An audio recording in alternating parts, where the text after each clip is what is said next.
बात शेयर बाजार से जुड़ी हुई कर लेते हैं। बजट में इनकम टैक्स की और छूट मिलने की संभावना है। 50,000 रुपए की छूट मिलने की यहां पर संभावना जताई जा रही है। बजट में स्टैंडर्ड डिडक्शन 75,000 रुपए होने की संभावना जताई जा रही है। तो शेयर बाजार में आज का अपडेट।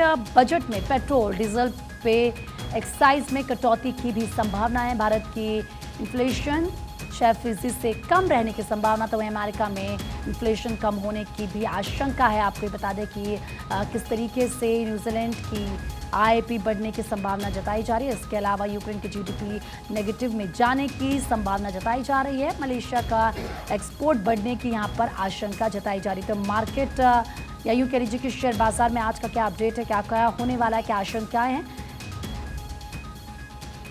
और इस वक्त हमारे साथ मार्केट एक्सपर्ट आकाश जिंदल जी जुड़ चुके हैं। आकाश जी, आज अगर शेयर बाजार की बात करें तो क्या नजर आता है, क्या खास बताएंगे आज?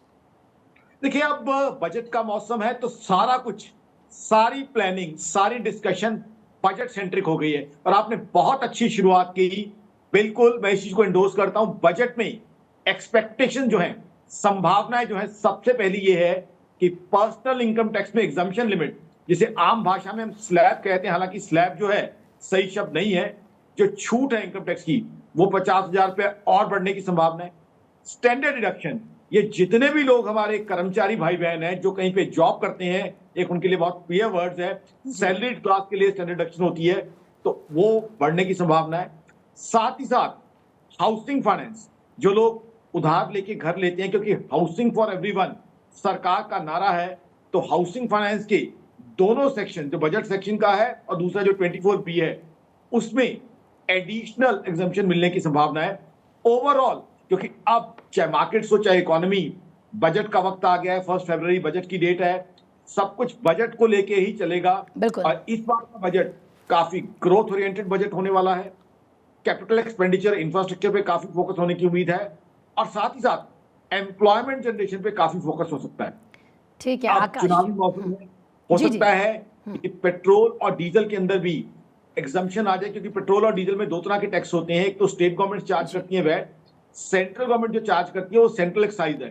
तो सेंट्रल एक्साइज में कुछ छूट मिलने की संभावना है, ताकि लोगों को इन्फ्लेशन से भी कुछ निजात मिले।